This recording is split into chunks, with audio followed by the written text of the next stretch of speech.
सभी शिक्षक साथियों को मेरा नमस्कार। जैसा कि आप सभी को पता है कि पूरे प्रदेश में प्राथमिक शाला के प्रधान पाठक के पद पर और माध्यमिक शाला के शिक्षक के पद पर, जिसको कि हम शिक्षा कर्मी वर्ग 2 भी बोल सकते हैं या संविलियन के पश्चात शिक्षक LB का भी पद बोल सकते हैं, इन पदों पर पदोन्नति की प्रक्रिया प्रारंभ होनी है। दोस्तों, इसके लिए सभी जिलों में वरिष्ठता सूची का प्रकाशन भी किया जा रहा है और अलग अलग जिलों में जो वरिष्ठता सूची के लिए मापदंड निर्धारित किए जा रहे हैं वो देखने में आ रहा है कि अलग अलग हैं। कुछ कार्यालयों के द्वारा वरिष्ठता का निर्धारण नियुक्ति तिथि से की जा रही है, लेकिन कुछ कार्यालयों के द्वारा जो वरिष्ठता सूची का निर्माण किया जा रहा है उसमें कार्यभार ग्रहण तिथि से वरिष्ठता का निर्धारण किया जा रहा है, जो कि गलत है। पूरे प्रदेश में जो भी वरिष्ठता सूची का निर्धारण किया जा रहा है या जो भी पदोन्नति की प्रक्रिया में मापदंड अपनाए जाने चाहिए वो एक समान होने चाहिए। और इसे संज्ञान में लेते हुए रायपुर संभाग के संभागीय संयुक्त संचालक महोदय के द्वारा संभाग के सभी जिला शिक्षा अधिकारियों को निर्देशित करते हुए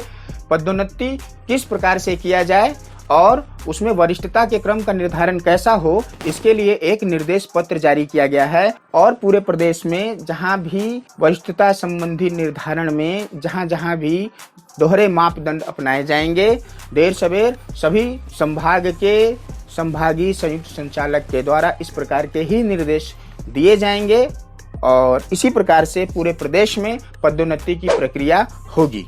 इसलिए आपसे आग्रह करूंगा कि इस वीडियो को पूरे अंत तक देखें और जो भी नियम निर्देश दिए गए हैं मैं उसको बारी बारी से एक एक बिंदु पर इस वीडियो में डिटेल करता जाऊंगा। इस निर्देश में कहा गया है कि सीधी भर्ती या पदोन्नति की स्थिति में वरिष्ठता का निर्धारण नियुक्ति तिथि से करना है, न कि कार्यभार ग्रहण करने की तिथि से।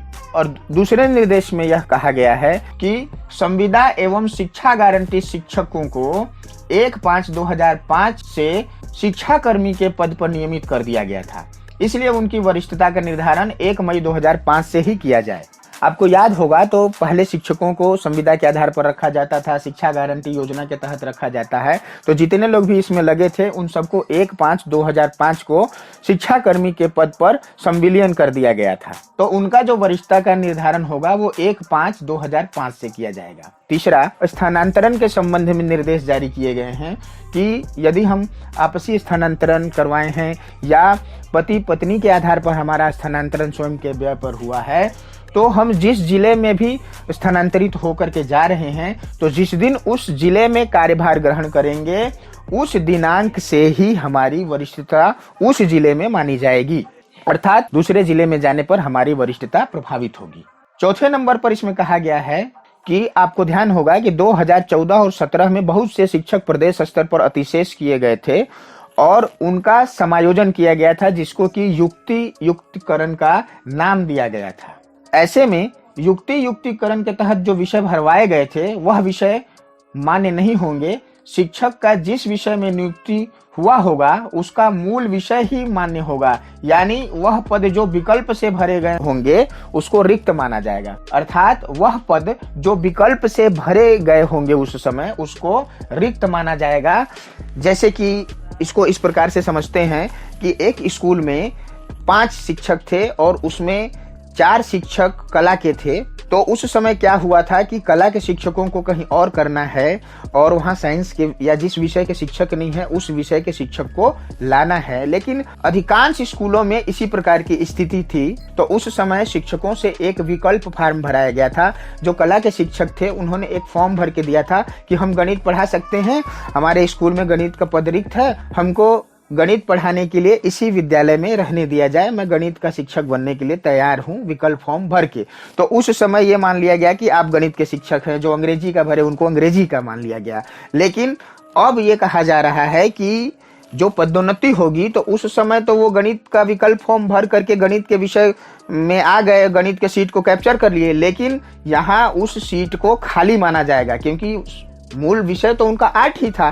तो वो गणित के विषय से नहीं भरा गया है, इसलिए उन पदों को रिक्त माना जाएगा और उन पदों पर उस विषय के मूल विषय से संबंधित शिक्षकों की पदोन्नति की जाएगी। इसके बाद कहा गया है कि जिला पंचायत द्वारा एकीकृत वरिष्ठता के आधार पर अंतिम वरिष्ठता सूची तैयार की जाएगी। छठवां है कि डबल स्नातकधारी शिक्षक को उनके पदोन्नति में उस विषय का लाभ मिलेगा जिस विषय के लिए उनके द्वारा सहमति दी जाएगी, बशर्ते कि वह उनके सेवा पुस्तिका में इंदराज किया गया हो और उसके लिए बाकायदा जो है परमिशन लिया गया हो। 7वें नंबर पर कहा गया कि सेवा काल के दौरान उसी प्रकार की डिग्री मान्य की जाएगी, चाहे वो व्यावसायिक हो चाहे विषय से संबंधित हो, जो कि सेवा पुस्तिका में दर्ज होगा और उसके लिए विधिवत किसी भी सक्षम अधिकारी के द्वारा अनुमति प्राप्त किया गया होगा। इसमें सबसे महत्वपूर्ण जो बात कही गई है उसमें यह कहा गया है कि पहले शिक्षा कर्मी वर्ग 3 यानी सहायक शिक्षक LB जो हैं उस पद से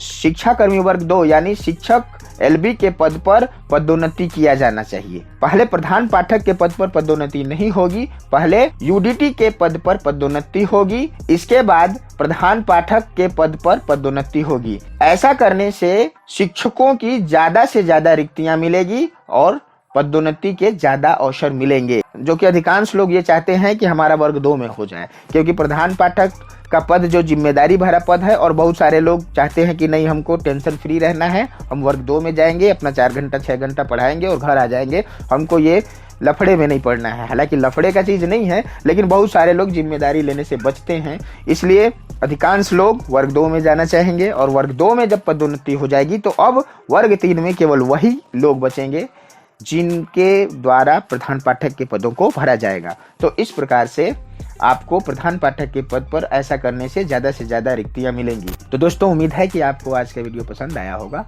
आप सभी से अगले वीडियो में दोबारा मुलाकात होगी, तब तक के लिए नमस्कार।